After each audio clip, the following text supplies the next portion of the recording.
We've been talking about controlling your aggressiveness. There's no benefit to being fast if you never reach the finish line. So when you want to pass someone, be patient and wait for good chances. Here, I'm a little faster than number 3, and I get a nice exit from the corner. This is a great chance to make a pass.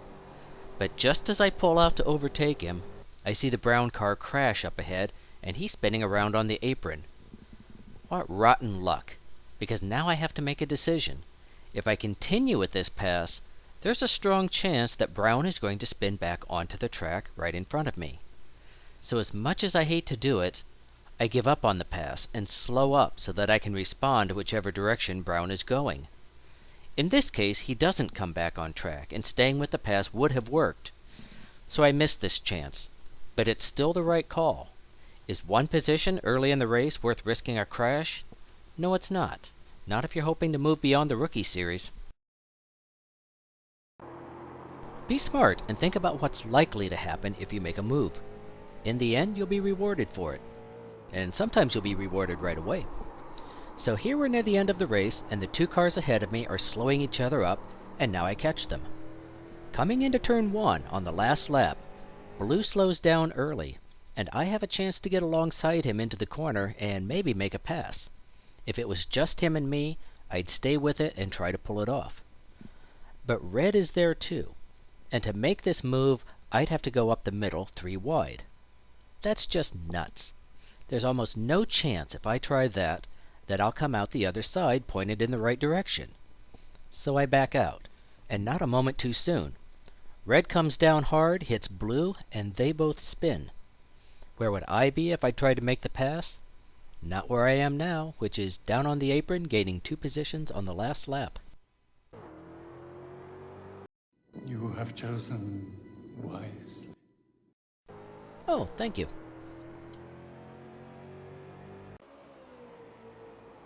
Here's someone you can learn from. By now, I've worked my way up to a top split, and number 3 is a good driver. In fact, he's faster than me, and has been working me hard for about 10 laps or so. But he's also a safe driver. There have been several times when he could have poked his nose inside my left rear and maybe spun me out, but he backs out every time, plays fair, avoids the collision, and remains patient.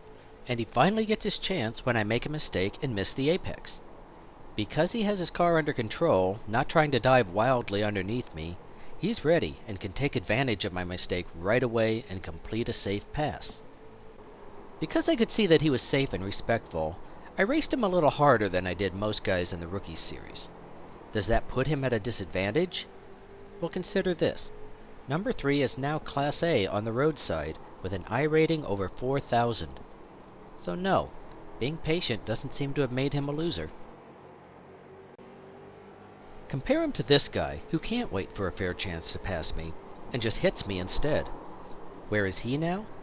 He did get out of rookie, but after more than 200 races, his I rating is 1350, which is exactly the same rating a rookie is assigned on his first day in iRacing. Not exactly a driving ace there. In fact, when I go back and look to see where these drivers are today, some 4 or 5 months later, I find that none of these brave heroes has ever become any good at iRacing. Focusing on car control and safety isn't going to make you a weak driver. More likely it will make you stronger. It forces you to improve your situational awareness, and when you properly try to avoid wrecks, you also improve your car control. You can never have too much of those skills. We've come to my final lesson, which is this. Review all your incidents in the replay. Don't just view it from your angle, view it from the other driver's car and from multiple angles, especially the aerial views. Don't worry about blame. You just want to figure out what happened and what each driver could have done better. Even if another driver has clearly made a bad mistake, you want to understand why he made that mistake so that you don't make it later if you find yourself in the same situation. Let me show you what I mean. Here we're on the first lap, so it's crowded, and we get a wreck involving me, the green number 7, and the blue number 14. Coming out of turn 2, green has slowed down a little, and I try to go around the outside, just as blue tries to go to the inside.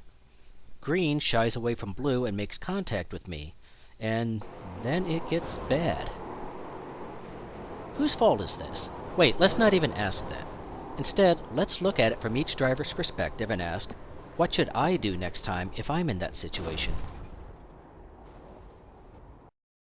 Here's my view.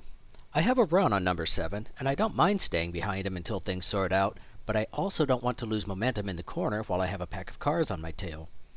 So I drift out to get alongside him on the right, hoping he'll keep a reasonably low line. I have no idea that blue is also making a move on him at the same time, and when I hear 3 wide, I've already started overtaking him. When I see green moving up into me, I do lift all the way off the throttle to give him room to get in front of me. Unfortunately, I've misjudged. There's less room than I thought, and I needed to tap the brake to make the necessary space. So there's my mistake. I didn't judge green's position correctly, and I didn't slow up enough. Here's the view from the green car. At the moment of contact, he's in the middle of the track, but he's not on a great line, pointed too much toward the wall. He probably expects that I'm closer to the wall than I am, but because of the line I'm taking through the corner, that won't be possible until farther down the track. The guy in the middle has the least room to maneuver and the smallest margin for error. That's why you'll often see in races that it's the one in the middle who's the first to back out. And poor green didn't even ask for this. Blue and I forced it on him, although he did set himself up by overslowing in turn 1. I can't be too critical of green, because getting safely out of this situation will take more skill than most rookies have yet. But what we can take away from this is to appreciate how easy it is to overreact to the car on one side and lose track of the car on the other side. And we can compare the view from the cockpit with the car's actual position. This wasn't my car, but by studying this replay, I can learn from green's experience too.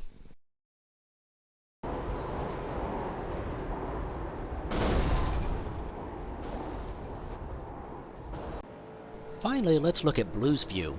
He's got a pretty solid run on green, and naturally he doesn't want to lose momentum either. So he makes a pretty aggressive move to squeeze by where there's not much room. He does a pretty fair job of leaving room, and he certainly made the move work, but I still have reservations about whether he should have tried it. If you make a habit of moves like this on the opening lap, you will be involved in crashes, perhaps frequently. And in case it sounds like I'm not giving blue enough credit, I'll mention that he went on to crash twice during this race, and seems to have quit iRacing without ever getting his iRating above 900. So when I look at this replay, I'm not sure I want to admire this move. It will only work sometimes. Here's what we can learn from reviewing this incident. First off, there are such things as just racing incidents. No one here was a complete bonehead. One driver was perhaps more aggressive than necessary, but he had every right to try that move and performed it well. Another driver was put into a bad situation, and perhaps lost track of the car on one side of him and overreacted to the car on the other. Another just misjudged how much he needed to slow. No one caused it by himself, but everyone contributed. So it's hard to assign blame. But we don't need to do that anyway. That's not why we study replays. What we can do is learn from green's mistake, learn from my mistake, and think about blue's decision making. That's what you gain from reviewing incidents. Extra experience. That's my tutorial on surviving and thriving in the Rookie series. There's a lot more I could say and that I wanted to say, but this video is already long enough, so I'll close it here. As you head back out to the track, keep in mind the 3 rules. Look up the track and anticipate trouble. Recognize the trouble as soon as it begins, and slow down for trouble. And then race, but race wisely. As a developing rookie, it's important that you learn how to drive in traffic, more important than it is for you to go fast and get to the front. The drivers who do this, who develop their ability to know what's going on around them, to read other drivers' intentions with a glance, and to respond quickly, they're the ones who will succeed. The ones who expect to just drive flat out every lap and think the traffic should manage itself for them, they'll stay in rookies, probably in the bottom splits with the worst drivers.